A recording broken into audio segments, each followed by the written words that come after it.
ថ្ងៃលៀបថ្ងៃជ័យថ្ងៃល្អគឺជាថ្ងៃដែលអ្នករីករាយចិត្តថ្ងៃដែលអ្នកបានសាងល្អដោយកាយដោយវាចាដោយចិត្តព្រឹកឡើងលើកដៃសំពះរំលឹកគុណព្រះរតនត្រ័យនឹកគុណមេត្តាបិតាចម្រើនសមាធិផ្សាយមេត្តាដល់សព្វសត្វទម្លាប់ពួលវិចារល្អគិតរឿងល្អថ្ងៃនោះคล้ายជាថ្ងៃមានសេរីសួស្តីថ្ងៃមានលៀបថ្ងៃមានជ័យថ្ងៃរះថ្ងៃលិចជាដំណើរនៃធម្មជាតិមិនល្អមិនអាក្រក់ទេចំណែករាសីអ្នកឡើងចុះអាស្រ័យលើកម្មគឺអំពើដែលអ្នកបានសាងបើអ្នកបានសន្សំបុណ្យល្អច្រើនពីមុនមកហើយបុណ្យនោះដល់ពេលឲ្យផលអ្នកក៏ជួបរឿងល្អរឿងរីករាយរកស៊ីបានចម្រុងចម្រើនទៅតែបើពេលបាបចាស់តាមទាន់វិញអ្នកនឹងជួបរឿងមិនល្អរឿងអកុសលឬរកស៊ីខាតលងចង់ទៅកម្មគឺលោកសំដៅទៅលើអំពើដែលអ្នកបានសាងពីអតីតផងក្នុងពេលបច្ចុប្បន្នផងកម្មនោះជាអ្នកចាត់ចែងឲ្យអ្នកបានជួបរឿងហេងឬរឿងសោយក្នុងដំណើរជីវិតរបស់អ្នកបើអ្នកខំប្រព្រឹត្តល្អចិញ្ចឹមមេត្តាបិតាមានចំណេះចេះដឹងច្រើនមានកាយវាចាល្អប្រពៃហើយប្រុងប្រយ័ត្នព្យាយាមក្នុងកិច្ចការងារអ្នកបុណ្យពេលបច្ចុប្បន្ននោះនឹងជួយបើកឱកាសដល់បុណ្យចាស់ចាស់មកឲ្យផលឲ្យអ្នកបានចម្រុងចម្រើនតែបើអ្នកប្រព្រឹត្តអំពើមិនល្អពេលបច្ចុប្បន្នដូចជាដើរផឹកស៊ីប៉ោឡែខ្ជិលច្រអូសធ្វេសប្រហែសកម្មមិនល្អក្នុងពេលបច្ចុប្បន្ននឹងបើកឱកាសឲ្យអកុសលកម្មពីអតីតមកឲ្យផលមិនខានអ្នកនឹងលិចលង់នឹងមិនចម្រុងចម្រើនទៅមុខឡើយព្រោះកម្មបច្ចុប្បន្នក៏មិនល្អកម្មពីអតីតក៏ឲ្យផលថ្ងៃហេងថ្ងៃសោយអាស្រ័យលើកម្មអ្នកអាស្រ័យលើចិត្តអ្នកមិនស្ថិតនៅលើមាត់គេថាទេបើអ្នកចង់បានថ្ងៃល្អចង់បានថ្ងៃជ័យត្រូវខំសាងល្អល្អដោយកាយល្អដោយវាចាល្អដោយចិត្តហើយបើមានថ្ងៃខ្លះអ្នកជួបរឿងសោយជាថ្ងៃដែលបាបចាស់ឲ្យផលសុំគុំកើតទុក្ខទូមនោះទូមនិញច្រើនពេកអីចិត្តទុកថាជាផលនៃបាបចាស់ហើយខិតខំធ្វើអំពើល្អថ្មីដូចជារំលឹកគុណព្រះរតនត្រ័យ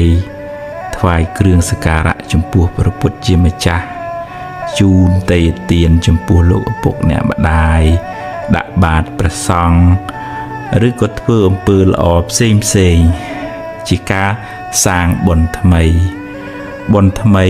ជាឈ្មោះនៃសេចក្តីសុខផ្លូវចិត្តបុណ្យនោះនឹងជួយឲ្យអ្នកបានស្រស់បានសុខហើយអនាគតក៏បានភ្លឺថ្លាដែរជោគជតារាសីរបស់យើងម្នាក់កើតឡើងអាស្រ័យខ្លួនយើងខ្លួនឯងជាអ្នកបង្កើតសូមគុំស្វែងរកសេរីសួស្តីពីខាងក្រៅឡើយបើចង់ឲ្យទេវតាអមនុស្សជួយអ្នក ក៏អ្នកត្រូវតែមានបុណ្យឲ្យទេវតានោះជួយដែរបើអ្នកគ្មានបុណ្យសន្សំមកទេគ្មានព្រះអិនព្រះព្រហ្មណាអាចជួយអ្នកបានឡើយ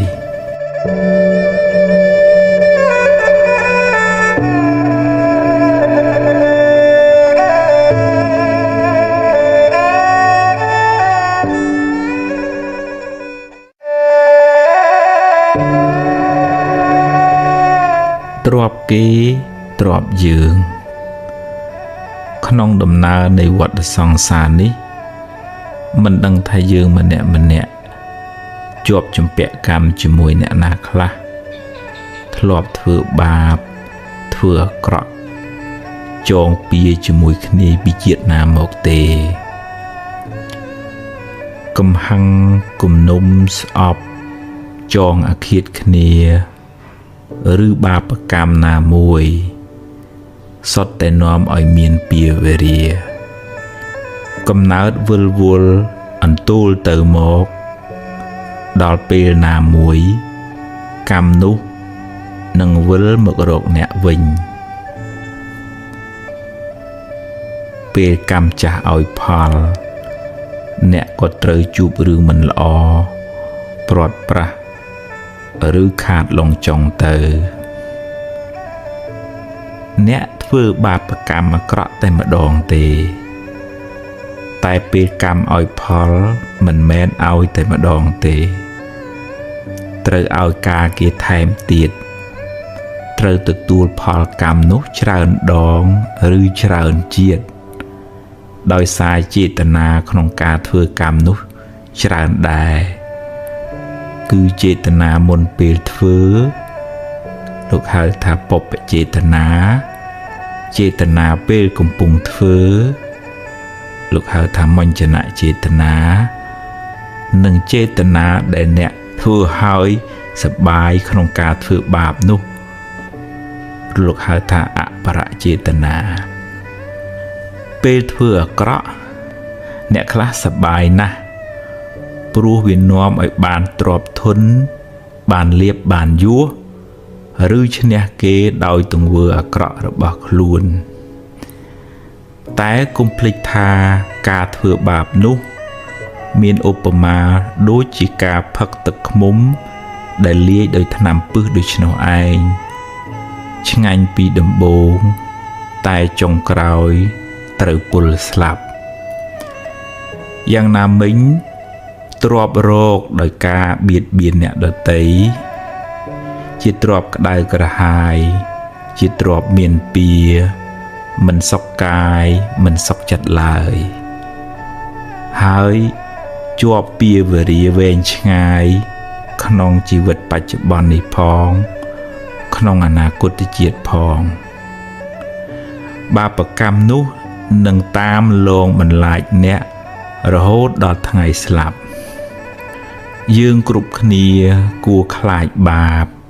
ខ្លាចអំពើអាក្រក់មិនគួរចាញ់បោកវាមិនគួរឲ្យវាដឹកមុខហើយទៅប្រព្រឹត្តអាក្រក់ឡើយព្រោះអំពើបាបនោះនឹងនាំទុក្ខមកខ្លួនយើងវិញបាបវានាំឲ្យយើងសប្បាយក្នុងរយៈពេលខ្លីតែត្រូវរងទុក្ខក្នុងរយៈពេលវែង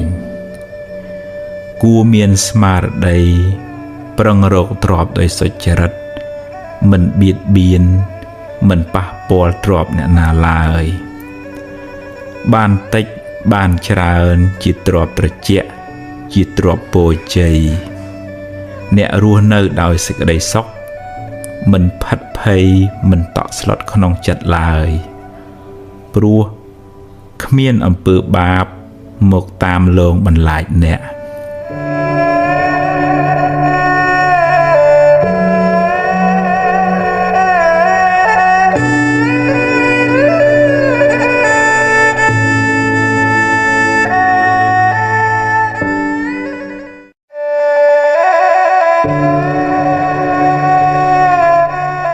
នៅសល់បើអ្នកបាត់បង់អ្វីគ្រប់យ៉ាងហោចណាស់អ្នកនៅសល់ជីវិតនៅមានថ្ងៃនេះនិងថ្ងៃស្អែក សម្រាប់រស់បន្តថ្ងៃបានលិចបាត់ទៅហើយអតីតកាលបានកន្លងហួសទៅហើយអនុញ្ញាតឲ្យវាទៅចុះព្រោះបើអ្នកមិនព្រមក៏វាបានរលត់បាត់ទៅហើយរៀនទទួលស្គាល់ការពិតកំណត់ដឹងថាសង្ខារទាំងឡាយតែងប្រែប្រួលមិនទៀងទាត់ទេអារម្មណ៍ជាអតីតៈគ្រាន់តែជាស្រមោលវាបានរលត់បាត់ទៅហើយអ្វីដែលអ្នកមានក្នុងដៃគឺពេលវេលានៅបច្ចុប្បន្ននេះការសម្រេចចិត្តពេលនេះអាចជួយកំណត់ជោគវាសនាអ្នកនៅថ្ងៃបន្ទាប់បានយកអ្វីដែលអ្នកមានសេសសល់ធ្វើជាមូលដ្ឋានសម្រាប់ដំណើរទៅមុខនាងបដាចាជួបទុកច្រើនឥតគណនាម្ដាយឪពុកបងប្អូនស្វាមីនិងកូនទាំងពីរជាទីស្រឡាញ់បានស្លាប់ទាំងអស់តែនាងនៅអាចងើបឈរហើយបន្តដំណើរទៅមុខទៀតរហូតបានត្រាស់ជាព្រះអរហន្តីជាសាវិកាដ៏ឆ្នើមរបស់ព្រះពុទ្ធជាម្ចាស់អ្នកប្រហែលជាមិនកំសត់ដូចនាងបដាចាទេអ្នកពិតជាអាចងើបមុខឡើងហើយសាងអនាគតថ្មីក្នុងផ្លូវត្រូវផ្លូវបុណ្យកុសលជីវិតអ្នកនឹងបានភ្លឺថ្លាបើអ្នកសម្រេចចិត្តចាប់ផ្ដើមធ្វើល្អពីថ្ងៃនេះតទៅ